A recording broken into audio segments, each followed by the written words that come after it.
మరొక వ్యవస్థ గత ప్రభుత్వం ఏర్పరిచినటువంటి ఒక అర్థం కాని అయోమయ పరిస్థితిలో ఉన్న నేటి గ్రామ వార్డు సచివాలయ వ్యవస్థ.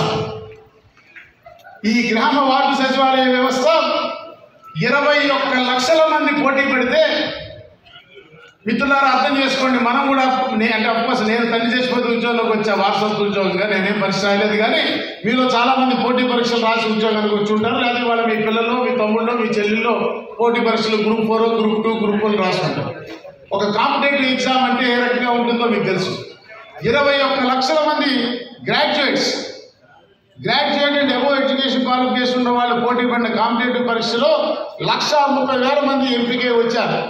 మెరికల్ లాంటి work force, highly educated graduates and above, post graduates, doctorates చేసిన వాళ్ళు ఉన్నారు వీళ్ళలో. వీళ్ళని 2 సంవత్సరాలు ప్రొబేషన్ అయిన తర్వాత వీళ్ళ జీతం ఎంతో చెప్పకుండా నియామకం చేశారు. ఈ దేశ చరిత్రలో నేను చూడలే. నేను 2010 నుంచి జాతీయ అధ్యక్షుడిగా ఉన్నా, taxation officers and employees federation. అసలు జీతం ఎంతో చెప్పకుండా ఒక నియామకం 1,30,000 నియామకం చేశారు.